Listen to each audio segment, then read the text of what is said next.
friends, welcome to Paralegal Study. BPSC 110 global politics वाली जो हमारी बुक है उसका सेकंड चैप्टर आज हम देखेंगे, स्टेट सोवरेनिटी एंड जुरिसडिक्शन। तो इसमें देखो, सबसे पहले जिन भी स्टूडेंट्स ने नोट्स लिए हैं तो मैं आपको एज ए डेमो के रूप में, मीन्स हम ये यूनिट तो कवर करेंगे ही, और इसके साथ साथ मैं आपको ये बताऊंगा कि आपको उन नोट्स को कैसे पढ़ना है। ठीक है। मैं देखो हमेशा एक चीज़ बोलता हूँ कि आपको लेक्चर सुनने के बाद और वो नोट्स से पढ़ने के बाद आपको इग्नू का मटेरियल खोलने तक की ज़रूरत नहीं है। ठीक है। और रही बात कि आपको नोट्स को कैसे पढ़ना है, मैं हमेशा 3 प्रोसेस बताता हूँ अपने स्टूडेंट को कि सबसे पहले लेक्चर सुनना है, दूसरा जो भी आप नोट्स लेते हैं उन नोट्स को रिवाइज़ करना है, और तीसरी चीज़ उन नोट्स में आपको शॉर्ट में बिल्कुल क्रीम फॉर्म में साइड में थोड़ा बहुत अपना भी कुछ मेहनत करके थोड़ी सी आप वो निकाल सकते हैं। तो जो 3 प्रोसेस अगर आप फॉलो करेंगे, जिसमें 2 प्रोसेस में तो मैं आपको सपोर्ट कर ही रहा हूँ, लेक्चर बना रहा हूँ, नोट्स आपको प्रोवाइड कर रहा हूँ, थर्ड है आप बस थोड़ी सी खुद से मेहनत कर लें तो आपका काम हो जाएगा। अभी जैसे ये चैप्टर है तो देखो, जिनके पास भी नोट्स है, जिन्होंने नोट्स बाई किए हैं, तो आपके पास जैसे ये नोट्स है तो आपको कैसे पढ़ना है। देखो पूरे चैप्टर के सिर्फ 4 पेज में ही हैं ये नोट्स। तो हम दोनों काम करेंगे, अभी लेक्चर को समझेंगे भी और इसके साथ साथ मैं आपको ये बताऊंगा साथ साथ में कि कैसे आपको बिल्कुल इसका और क्रीम फॉर्म में बना लेना है। देखो, स्टेट सोवरेनिटी एंड जुरिडिक्शन, तो सबसे पहले समझते हैं सोवरेनिटी का मतलब क्या होता है। सोवरेनिटी के 2 मतलब होते हैं, internal sovereignty and external sovereignty. Inter sovereignty का मतलब ये होता है कि स्टेट अपने अंदर, मतलब सुप्रीमेसी ऑफ स्टेट होता है विद इन टेरिटरी। जैसे इंडिया है, इंडिया की एक पर्टिकुलर टेरिटरी है, उस इंडिया की पर्टिकुलर टेरिटरी के अंदर इंडिया का कंट्रोल है पूरा, उसकी सुप्रीम अथॉरिटी है, उससे रिलेटेड वो रूल बना सकती है, कोई अगर रूल को ब्रेक करे तो उसको पनिश कर सकती है। ये चीज़ होता है inter sovereignty. Inter sovereignty. External sovereignty का मतलब ये होता है कि कोई दूसरा जो स्टेट है, जो खुद में सोवरेन स्टेट है, वो आपकी आइडेंटिटी को पहचाने भी। जैसे एक एग्जांपल के लिए, अभी भारत देश है लेकिन मान लो चाइना कहे कि मैं भारत को देश मानता ही नहीं, तो ऐसा मतलब नहीं होना चाहिए। एक सोवरेन स्टेट तभी माना जाएगा जब खुद की तो उसकी आइडेंटिटी हो ही और दूसरे देश भी उसको दर्जा दें। मैं आपको एक और एग्जांपल से बताता हूँ। ताइवान है, ताइवान के साथ देखो क्या इशू है। ताइवान, चाइना ये कहता है कि ताइवान मेरा पार्ट है, ठीक है, लेकिन ताइवान जो है वो कहता है कि नहीं मैं तो अलग से देश हूँ। लेकिन आप जान के हैरान हो जाएंगे कि ताइवान को अभी तक किसी ने अलग से आइडेंटिफाई, मतलब आइडेंटिटी उसको नहीं दी है, एज ए सोवरेन स्टेट हम उसको नहीं मानते। क्यों? सभी लोगों की चाइना से फटती है। मान लो इंडिया कल को डिक्लेयर कर दे कि ताइवान जो है वो एक सोवरेन स्टेट है, इसका मतलब क्या है? इसका मतलब है कि तुम डायरेक्ट चाइना को के इंटरफेयर में, चाइना के इंटरनल जो मैटर उसमें इंटरफेयर कर रहे हो और चाइना को डायरेक्ट ये थ्रेट है।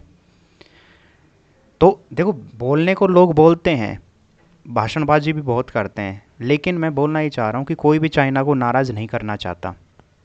तो ताइवान जो है ना, वो सोवरेन कंट्री हम उसको नहीं मान सकते। क्यों? क्योंकि ये जो सेकंड पार्ट मैंने बताया, एक्सटर्नल सोवरेनिटी जो होती है, जिसके तहत दूसरे जो देश हैं वो उसको रिकग्नाइज़ भी करें कि हाँ भाई आप सोवरेन एक नेशन हो। तो ये सोवरेनिटी का मतलब मैंने बताया, इंटरनल और एक्सटर्नल। अब आते हैं कि सोवरेनिटी का जन्म कहाँ से होता है। तो देखो, पीस ऑफ वेस्टफेलिया ये 1648 में एक संधि हुई थी, जिसने क्या था, यूरोप में ना उस समय रिलीजियस वॉर चल रहे थे। उन रिलीजियस वॉर को कंट्रोल करने के लिए पीस ऑफ वेस्टफेलिया जो ट्रीटी है साइन की गई, और उसी को हम वेस्टफेलियन सोवरेनिटी का कॉन्सेप्ट भी यहाँ से निकल के आया। अब ये क्या है? इसका सिंपल मतलब इतना है कि each nation state has sovereignty over it's territorial and domestic affairs. It simply means that there should be no interference in domestic affairs from another country. तो 2 चीज़ें हैं ना, कि एक तो उसका खुद की टेरिटरी पे, खुद के जो अंदर डोमेस्टिक जो अफेयर्स हैं उसके ऊपर पूरा कंट्रोल हो, और दूसरा आप किसी दूसरे देश के मैटर में, जो उसके डोमेस्टिक मैटर में भी इंटरफेयर ना करें। तो ये निकल के आए वेस्टफेलियन सोवरेनिटी। अब देखो, जो मैंने आपको बताया, हमेशा जो मैं अपने लेक्चर में बोलता रहता हूँ कि कोई भी, जैसे आपने अभी मेरा इतना पार्ट सुना, नोट्स आपने बाई कर ही रखे हैं, आपके पास ये नोट्स हैं, तो आपको क्या करना है, अब सोवरेनिटी कॉन्सेप्ट है ना, इसको बस आप जब क्रीम फॉर्म में बनाएंगे तो कैसे बनाएंगे, आप डैश करके बस 2 बातें आपको लिखनी है कि इंटरनल और एक्सटर्नल एस्पेक्ट ऑफ सोवर्जिनिटी, और दूसरा जो आप नीचे एक लाइन में लिखेंगे बस पीस ऑफ वेस्टफेलिया ब्रैकेट में 1648 और डैश करके वेस्टफेलियन सोवर्जिनिटी। तो क्योंकि आपने वो दोनों प्रोसेस फॉलो की हुई हैं, लेक्चर आपने अच्छे से सुन ही लिया, ठीक है, उसके अलावा नोट्स आपके पास स्क्रीन फॉर्म में है ही, तो जैसे ही आपको कभी ज़रूरत पड़े बस आप नोट्स को गो थ्रू कर लो। और वो जो साइड में मैंने बोला कि इसका भी बस एक पॉइंट निकाला, इसका भी एक पॉइंट निकाला। तो ये फ्रेंड्स मैं हमेशा, क्योंकि पढ़ने का भी एक तरीका होता है, ऐसे गधों की तरह अगर हम पढ़ते रहेंगे ना तो उससे ना तो कुछ हासिल होना। कई बार ना मेरे पास स्टूडेंट्स ऐसे भी आते हैं जो मैसेज करेंगे, कहेंगे कि हम मतलब लिख के तो काफ़ी आए थे, ठीक है, नंबर नहीं आए। तो मैं उनसे ये कहता हूँ कि आप जो लिख के आए हो तो आपको पता है कि एग्जैक्ट उसमें जो ट्रीटीज़ हैं या फिर किसी थिंकर का नाम है या फिर ऐसे कोई इंपॉर्टेंट फैक्ट है वो आपने डाले हैं। तो वो उसमें उनका ज़्यादातर का जवाब मुझे मुझे सही में ही उनका लगता है कि वो मेरे को गोल गोल घुमा रहे हैं, क्योंकि जवाब उनका अलग ही तरीके का होता है। लेकिन मैं हमेशा अपने हर लेक्चर में, आपने गौर किया होगा, मैं इस चीज़ को पे फोकस करता हूँ कि साइंस वाले स्टूडेंट बनो। ह्यूमैनिटीज़ का माइंडसेट लेके चलोगे ना तो जीवन में कभी कुछ नहीं कर पाओगे। तो सिंपल ये है कि आप कोई भी चीज़ पढ़ते हो तो आपको वो टर्म्स आनी चाहिए। अब ज़्यादातर लोग क्या करेंगे, देखो ज़्यादातर लोग ना ये दोनों बातें नहीं लिखने वाले, ना ये इंटरनल और एक्सटर्नल एक्सपेक्ट को लिखेंगे, ना ये पीस ऑफ वेस्टफेलिया को लिखेंगे। ज़्यादातर लोग क्या करेंगे, वो 6/7 की जो डेफिनेशन होती है ना सोवरेनिटी की, कि इसका मतलब कि जो नेशंस है वो फ्री है। भाई ये जो डेफिनेशन है ना, आप बेशक से खुश हो रहे हैं इस डेफिनेशन को लिख के, लेकिन आप ये भूल रहे हैं आप यूनिवर्सिटी के स्टूडेंट हैं, और यूनिवर्सिटी के स्टूडेंट से ना एटलीस्ट इतना तो उनसे उम्मीद की जाती है कि कुछ वो बेहतर राइटिंग लिखेंगे। तो खैर जिनको नहीं माननी ना वो तो कुछ भी करें, मुझे उनसे फ़र्क भी नहीं पड़ता है। मेन मैं ये बोल रहा हूँ उन स्टूडेंट की जो बहुत सीरियसली पढ़ते हैं, क्योंकि बहुत ईमानदारी से पढ़ाता हूँ मैं। मेरा ऑब्जेक्टिव सिर्फ एक ही है कि बेस्ट आपको कंटेंट प्रोवाइड करना, बेस्ट रूप में आपको लेक्चर डिलीवर करना, और बेस्ट रूप से आपको जो नोट्स हैं वो प्रोवाइड करना। तो जिन स्टूडेंट्स जो सच में सीरियस हैं मैं उनके लिए ऐसा बोल रहा हूँ कि प्लीज़ आप इस चीज़ को फॉलो करें, ठीक है। तो मैंने आपको पूरा अच्छे से समझाया और ऐसे 2 लाइन में आपका काम बन जाएगा। अब आगे चलो, सेम ज्यूरिसडिक्शन जो है वो क्या है। ज्यूरिसडिक्शन का मतलब होता है it is the authority of a state over persons, property and events which are mainly within its territory. अभी इंडिया है, इंडिया का जो पूरी टेरिटरी जो है, लैंड वाला पार्ट है, हमारा एयर स्पेस वाला जो पार्ट है, इसके अलावा हमारा जो कुछ बाउंड्री जो लगती है, अगर मैं बात करूँ 200 नॉटिकल माइल तक समुंदर से, वो भी हमारे ज्यूरिडिक्शन में ही आता है। तो उसके तहत क्या है कि अथॉरिटी ऑफ ए स्टेट, उस पूरे के ऊपर किसकी अथॉरिटी है, स्टेट की है, मीन्स भारत सरकार की। स्टेट ज्यूरिडिक्शन में extend beyond its territory over person and entities which have a national connection such as business firm. इसको थोड़ा ध्यान से समझो। देखो क्या होता है, मान लो एक इंडियन कोई फर्म है, इंडियन कोई कंपनी है जो इंडिया में रजिस्टर्ड है, और बाहर जाके वो किसी दूसरे देश में भी उसकी ब्रांच है। तो क्या होता है, अगर उस देश में कुछ वो करप्शन करते हैं, कोई भी ऐसा कुछ घपला करते हैं, तो वहाँ की सरकार, और ऐसे होता है हमारा MOU साइन होता है जिसको हम बोलते हैं मेमोरेंडम ऑफ अंडरस्टैंडिंग दूसरे कंट्रीज़ के साथ। तो अगर ऐसा कुछ है तो कहने का मतलब अपना खुद का, तो हमारे यहाँ पे टेरिटरी पे तो स्टेट की अथॉरिटी है ही है, लेकिन बियॉन्ड इट्स टेरिटरी भी, बियॉन्ड हमारा जो इंडिया की टेरिटरी है उससे बाहर भी जाके क्या है हमारा दूसरे उनके साथ भी, हम वहाँ पे भी एक कनेक्शन हमारा होता है। तो रूल्स और रेगुलेशन वहाँ पे भी हम अप्लाई कर सकते हैं। एक आपको और एग्जांपल आपको अच्छे से बताता हूँ, अगर आपको बिज़नेस में थोड़ा कंफ्यूज हो गए तो। जैसे कोई इंडियन सिटीज़न है, इंडियन सिटीज़न ने जाके तंजानिया या किसी भी अमेरिका में, कनाडा में जाके किसी का मर्डर कर दिया, तो उसके ऊपर इंडियन IPC जो है, इंडियन पिनल कोड, वो लागू होगा। तो ये है कि कई बार बियॉन्ड इट्स टेरिटरी भी जाके स्टेट की ज्यूरिडिक्शन बनती है। दूसरी चीज़, अभी मान लो एक एग्जांपल, कोई प्लेन है, आपने देखा होगा प्लेन हाईजैक हो जाते हैं। प्लेन है इंडियन या इंडिया में वो रजिस्टर्ड है प्लेन, अब यहाँ से उड़ा, और मान लो बीच में कहीं फॉर एग्जांपल अरेबियन सी में या अरब देश के किसी ऊपर, मान लो मैं कह रहा हूँ सऊदी अरेबिया के ऊपर, वहाँ पे वो हाईजैक हो गया। तो अब क्वेश्चन आपके माइंड में आएगा कि किसका ज्यूरिडिक्शन लगेगा, सऊदी अरेबिया का लगेगा, इंडिया का लगेगा, या किसी का नहीं लगेगा। तो ऐसे जो कॉम्प्लिकेशंस जो चीज़ें होती हैं, ये हम सब लीगल फील्ड में पढ़ते हैं। तो उसमें जो सबसे बेस्ट है वो ये कि आपको ये देखो कि वो जो एयरक्राफ्ट है, एयरप्लेन है, वो कहाँ पे रजिस्टर्ड है। तो वो रजिस्टर्ड है मान लो इंडिया में, तो इंडियन पिनल कोड वहाँ पे लागू हो जाएगा। तो ये मैं कहना चाह रहा हूँ कि ज्यूरिडिक्शंस का मैंने आपको दोनों तीनों तरीके से एग्जांपल बताया कि ज्यूरिडिक्शन का क्या मतलब है। तो वो है कि it is the authority of a state, person के ऊपर, प्रॉपर्टी, कोई इवेंट्स के ऊपर, टेरिटरी के अंदर। वो टेरिटरी लैंड हो सकती है, वाटर हो सकता है, और ये एयर स्पेस हो सकता है ये। और दूसरा, कई बार स्टेट की ज्यूरिडिक्शन बियॉन्ड इट्स टेरिटरी भी हो जाती है। ज्यूरिडिक्शन में एक इंपॉर्टेंट पॉइंट ये भी आता है कि no state has the authority to infringe upon the territory sovereignty of another state. आप किसी दूसरे स्टेट की सोवरेनिटी को हर्ट नहीं करेंगे, उसमें जाके इंटरफेयर नहीं करेंगे। कोई आपको राइट नहीं है, कोई आपको अधिकार नहीं है कि किसी दूसरे स्टेट की के मैटर्स में जाके या उसकी जो टेरिटरी है उसमें जाके आप इंटरफेयर करें। In this sense, a state cannot enforce its law upon foreign territory without the consent of the host state। यहाँ host state का मतलब है, जैसे मैंने कहा अभी, कई बार आपने देखा होगा अभी खालिस्तान मूवमेंट बहुत चल रहा है, ठीक है। इसके अलावा मान लो और भी कुछ ऐसा हो जो चीज़ें जो इंडिया के अगेंस्ट जा रही हैं। मान लो कोई ऐसा बंदा है जो कह रहा है कि इंडिया के टुकड़े होने चाहिए, इस तरीके की हेट स्पीच फैला रहा है। कहाँ पे बैठा हुआ? कनाडा में बैठा हुआ, अमेरिका में बैठा हुआ।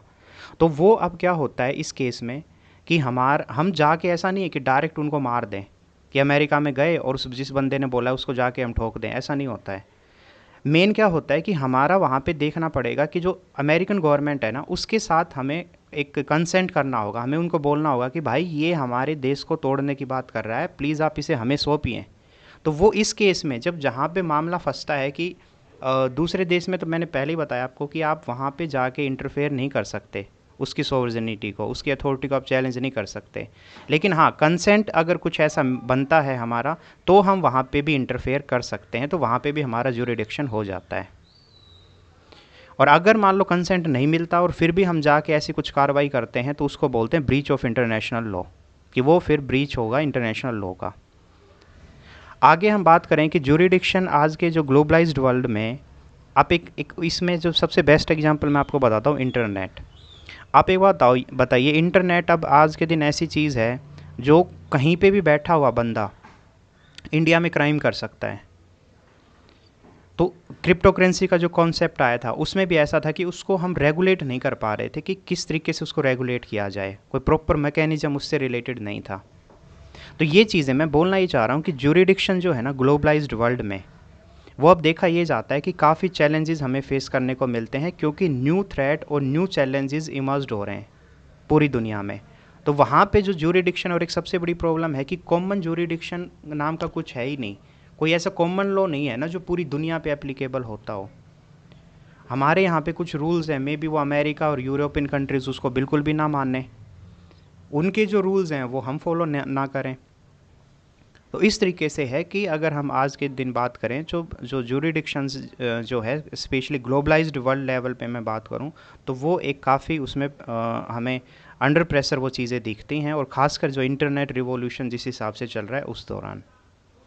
अभी आप देखो, जो कई बार ये फ्रॉड आपने देखा होगा न्यूज़ में भी, कि पैसे निकाल लिए ऑनलाइन, ऐसे पैसे, या फिर ऑनलाइन ऐसे ऐप होते हैं, आपने जैसे आपके मैसेज आया कि आपको अगर लोन चाहिए तो आप उस ऐप पे जाके रजिस्टर्ड करो, ठीक है, अपनी डिटेल्स डालो, पैसा आपको मिल जाएगा, और वो कुछ चार्ज लेते हैं। तो ऐसे करके फिर वो बाद में क्या होता है, वो गायब हो जाता है। क्यों? क्योंकि वो प्रॉपर रजिस्टर्ड ही नहीं है वो साइट्स।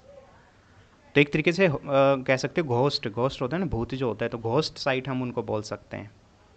तो ये जो है, ये आपको ज्यूरिडिक्शंस में अब रखना है। तो सेम इसमें भी वही आप करेंगे कि आपने पूरा समझा। अब ज्यूरिडिक्शंस के क्या है, आप बाद में अपना 2-3 पॉइंट्स में उसके नोट्स बना लेंगे, और फिर जैसे आपको लगे कि कभी रिवाइज़ करना है तो आपके पास ये नोट्स हैं ही, ठीक है, तो आप इसको देख के आराम से उसमें से मेमोराइज़ कर सकते हैं। तो सोवरेनिटी मैंने बताया, ज्यूरिडिक्शंस बताया मैंने। अब ग्लोबलाइजेशन के बारे में चलते हैं, थोड़ा बेसिक इसकी चीज़ें।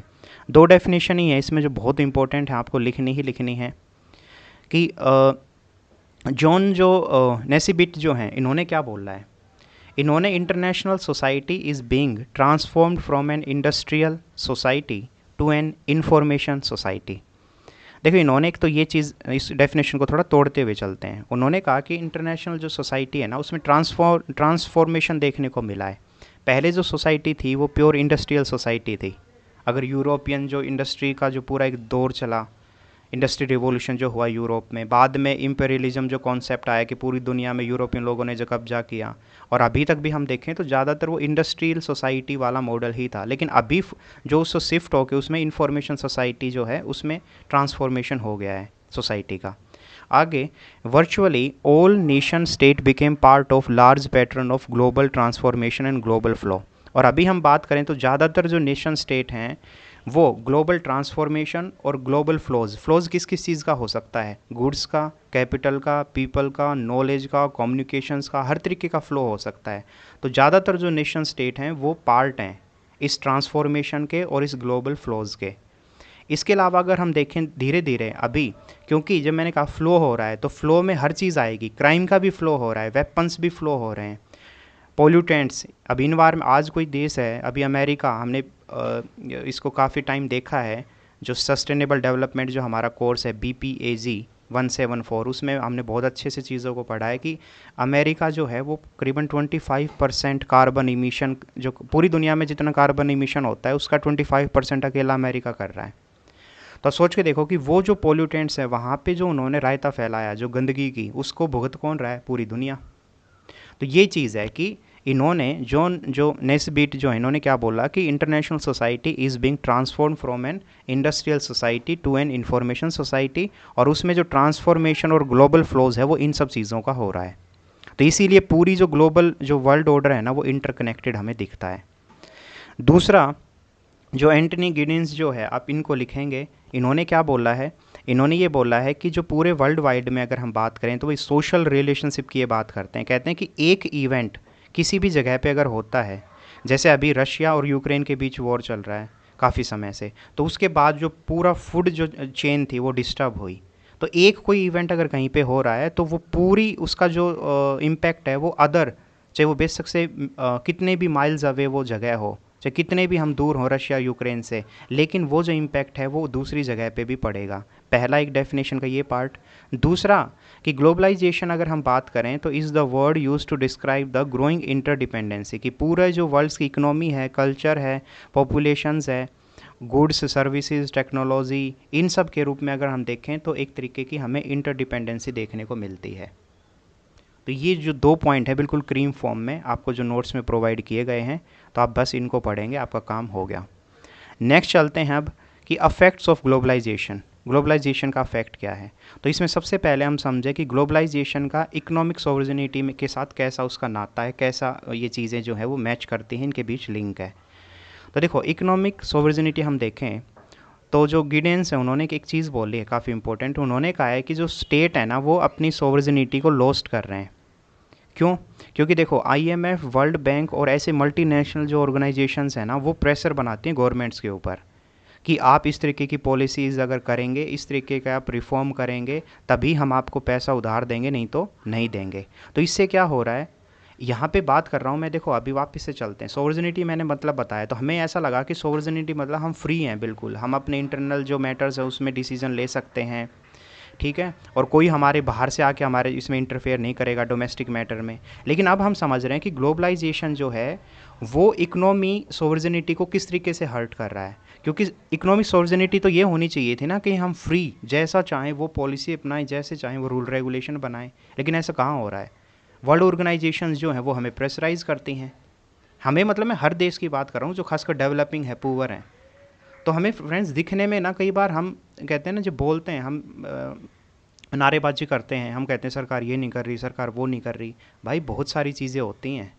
या पॉलिटिशियन है, मान लो एक पॉलिटिशियन आज गाली दे रहा है कि जो ये गवर्नमेंट है ये उस इंडस्ट्रीज़ के साथ हाथ मिलाए हुए है, ये अडानी को पैसा दे रही है, ये उसको पैसा दे रही है। ये ना बोलना आसान है, लेकिन आप एक चीज़ ध्यान रखना, जब यही लोग अगर जब सत्ता में आएंगे तो ये वापस से उन्हीं इंडस्ट्रीज़ के साथ ये भी हाथ मिलाएंगे।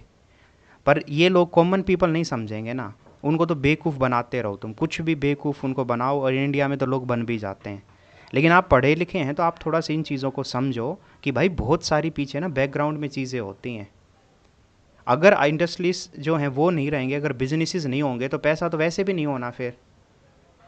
तो हर चीज़ की अपनी इंपॉर्टेंस, मैं ये नहीं कह रहा कि जांच नहीं होनी चाहिए, जांच होनी चाहिए, सारी चीज़ें अपनी जगह पे हैं, लेकिन मैं सिर्फ आपको समझाना ये चाह रहा हूँ कि किसी भी नेता को चाहे वो अभी सेंट्रल गवर्नमेंट में कोई नेता है चाहे अपोजिशन में है, भाई नेताओं को सीरियसली लेना ना बंद कर दो अगर सच में अपने दिमाग को बेहतर बनाना चाहते हो तो।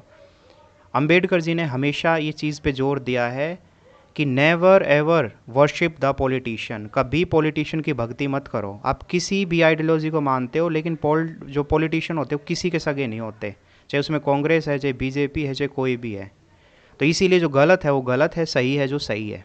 आप इस तरीके का एटीट्यूड रखना चाहिए, और आपको सिर्फ और सिर्फ भक्ति करनी है खुद की और अपनी मेहनत पे आपको यकीन करना है, इसके अलावा कुछ नहीं। इसके अलावा सोच लो कि सभी जो चीज़ें हैं उस पर मैं डाउट करूँगा मैं। अगर ऐसा बनेंगे तो आप बहुत रैशनल कहलाएंगे और जीवन में अच्छा भी करेंगे। तो यहाँ पे इकोनॉमिक सोर्जिनिटी की मैं बात कर रहा था कि जो ग्लोबलाइजेशन के कारण हमें जो ऐसा दिखता है ना कि नहीं कंट्रीज़ इकोनॉमिक सोर्जिनिटी है, वैसा है नहीं, क्योंकि ग्लोबलाइजेशन के कारण ये जो सोर्जिनिटी का कॉन्सेप्ट है ये धीरे धीरे ख़त्म हुआ है। गिडेंस ने ये बोला है और उन्होंने ये तर्क दिया है कि भाई ये सब कारण है कि ये जो इंटरनेशनल जो ऑर्गेनाइजेशंस है ना, ये कई बार असिस्ट हेल्प करने से पहले उनको प्रेशराइज करती हैं। और उसका रिजल्ट क्या होता है? उसका रिजल्ट ये होता है कि क्योंकि वो पहले ही बोल लेंगे कि भाई हम जो पैसा दे रहे हैं ना वो आप बिजनेस में लगाओगे, इन्वेस्टमेंट अपने देश में लाओगे। ऐसा नहीं है कि हमसे पैसा ले जाओ और जाके अपना रेवड़ी कल्चर जो आजकल एक नेता लोग करते हैं कि फ्री में ये देंगे फ्री में वो देंगे। तो ये जो फ्री कल्चर है ना, रेवड़ी कल्चर, ये नहीं चलने वाला है, क्योंकि फ्री की कोई वैल्यू भी तो नहीं होती ना। अभी एक छोटी चीज़ लो, जो लोग नोट्स ले रहे हैं, अभी मैंने बहुत ही रिजनेबल प्राइस में अपने नोट्स रखे हुए हैं। जितने भी मेरे आप इसमें प्लेलिस्ट में जाओगे, जो भी कोर्स आप उठाओगे तो हर कोर्स का वही है सेम, एक यूनिट का 10 रुपये। तो कितना, मान लो किसी कोर्स में 12 यूनिट है, किसी कोर्स में 15 यूनिट है, तो सोचो 120 150 सिर्फ इतना चार्ज है। लेकिन कई लोगों को तो ये लगता है कि नहीं मैं फ्री में ही सब कुछ बांट दूँ। भाई ऐसा होता है? और फ्री वाले की कोई कदर भी नहीं करता है। तो वो जो अमाउंट है ना वो सिर्फ इसलिए नहीं है कि उससे कोई पैसा बनाना है, वो अमाउंट सिर्फ इसलिए है ताकि आप जब वो पे करते हो ना तो आपको ये अंदर एक रिस्पॉन्सिबिलिटी आती है कि यार मैंने पे किया है, मैंने नोट्स को बाई किया है तो कुछ अमाउंट पे किया है, तो मेरी अब रिस्पॉन्सिबिलिटी बनती है मैं पढूं। और वो लोग फिर पढ़ते भी हैं। और जिसको फ्री में सब कुछ, फ्री में तो आपके पास रिसोर्सेज हैं ही ना, आप गूगल पे चले जाओ सारी चीज़ें, लेकिन आप क्यों नहीं कर रहे? क्योंकि फ्री वाले की जो फ्री चीज़ें होती हैं ना उसकी कोई कदर भी नहीं होती और फ्री की कोई वैल्यू भी नहीं होती। तो यहाँ पे सिंपल मैं बोलना चाह रहा हूँ कि सर वही कहते हैं, वो ये जो इंटरनेशनल ऑर्गेनाइजेशन है वो ये प्रेशराइज करती है कि भाई हमारे पैसे जो उधार लेके जा रहे हो ना, जाके बांट मत देना इसे, ठीक है, उसको इन्वेस्ट करो, उस पैसे का उस पैसे से और पैसा बनाओ। तो अब बात समझ आ गई होगी आपको कि हाँ इकोनॉमिकल सॉवरेनिटी जो है वो नहीं है। तो यहाँ पे हम अफेक्ट देख रहे हैं कि कैसे ग्लोबलाइजेशन ने इकोनॉमी को अफेक्ट किया, इसको ऐसे समझना इन कॉन्सेप्ट को। फिर सेम नेक्स्ट जो एक थिंकर हैं कार्की, वो क्या बोलते हैं? वो कहते हैं कि इकोनॉमिक ग्लोबलाइजेशन जो है कि हिस्टोरिकल प्रोसेस है, जो समय के साथ इनोवेशन होता है, टेक्नोलॉजिकल प्रोग्रेसेस होती है, इस तरीके से जो है फिर इकोनॉमी शेप लेती है। The economies of the world are increasingly integrated through trade and financial flows. तो अभी पूरी दुनिया में अगर हम बात करें तो ट्रेड जो है, फाइनेंशियल फ्लोज जो है, उसके तहत चीज़ें जुड़ी हुई हैं इकोनॉमिक्स के रूप में।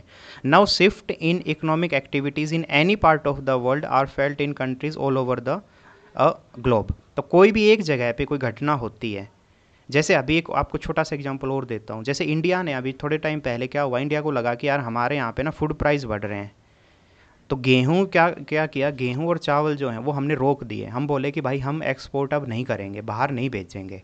अब उस चीज़ से मैं कह रहा हूँ जो अदर देश हैं, जैसे अरेबियन जो कंट्री हैं या यूरोपियन कंट्रीज़ हैं, वहाँ तो हालत ख़राब हो गई उनकी, तो कि यार ये इंडिया ने क्या कर दिया।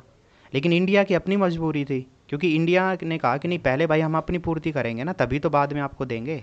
तो सेम है यहाँ पे, ये जो थिंकर है ये यही कहना चाह रहे हैं कि अभी जो क्या है ग्लोबल जो इकोनॉमी ग्लोबलाइजेशन है प्रॉपर हिस्टोरिकल प्रोसेस है, जो समय के साथ इनोवेशन के साथ टेक्नोलॉजी प्रोग्रेस के साथ आगे बढ़ती है। और इनका यही कहना है कि कोई भी किसी भी वर्ल्ड के एक जगह पे जो इकोनॉमिक एक्टिविटी में कोई शिफ्ट हुआ, थोड़ा सा चेंज हुआ, तो उसका इम्पैक्ट पूरी दुनिया पे पड़ता है।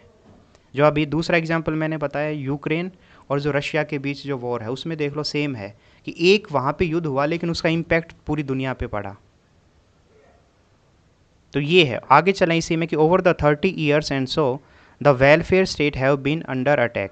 कि क्योंकि अभी जो वेलफेयर स्टेट के नाम पे क्या है, लोग बाग बहुत पैसे बांट रहे थे, ठीक है, बहुत सारी फ्री में सुविधाएं, बहुत बड़ी जो प्रॉब्लम्स हैं, उससे जनरेट हो रही थी। क्यों? क्योंकि उससे आप ना तो इंफ्रास्ट्रक्चर पे ध्यान दे रहे हो, सिर्फ आप वोट बैंक के चलते फ्री फ्री फ्री का जो नारा है वो देते रहते हो।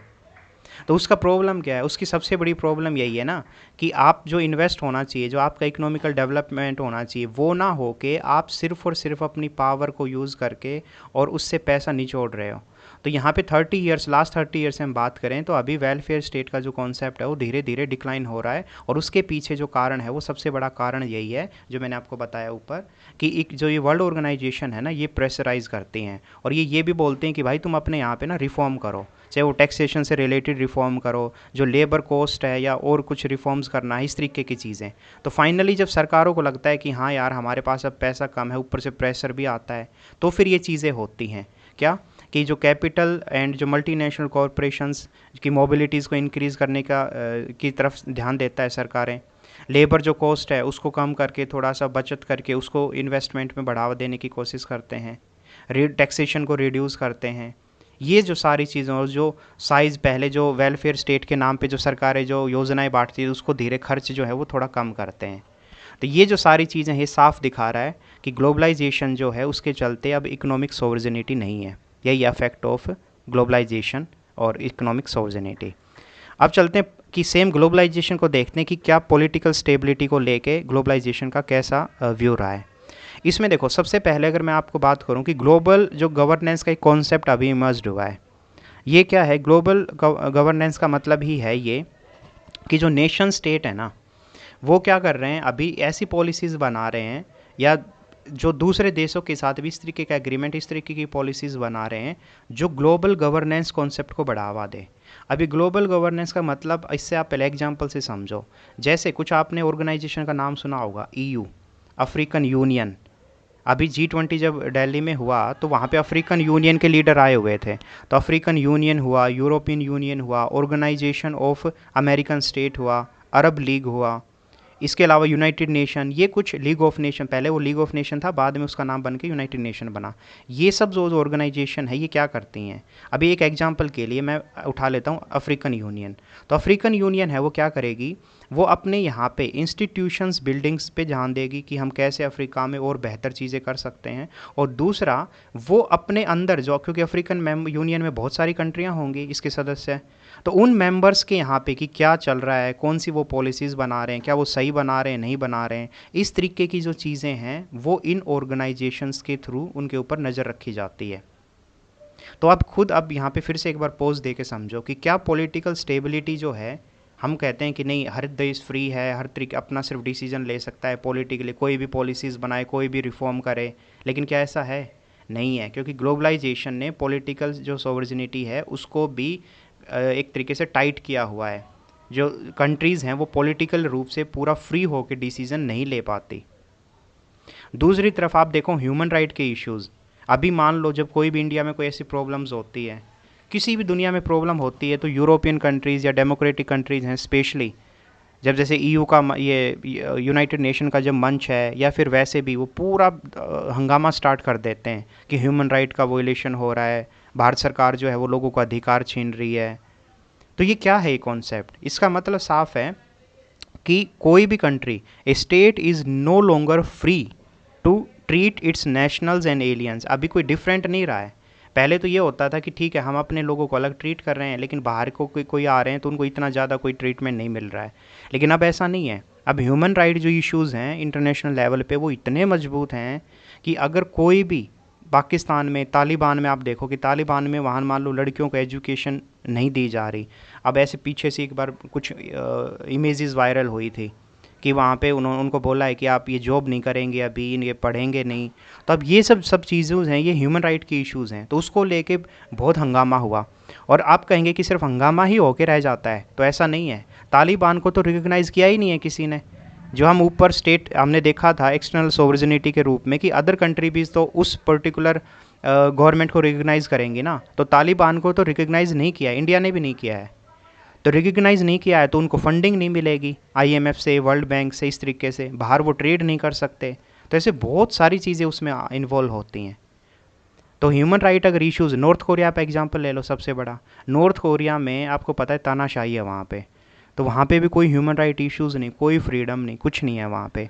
उसका इम्पैक्ट क्या होता है, जो ये जो वहाँ का लीडर है वो बाहर की किसी कंट्री में जा ही नहीं पाता, ट्रीटीज़ नहीं कर पाएगा वो, तो वो एक अलग से ही दुनिया में रह रहा है अपना।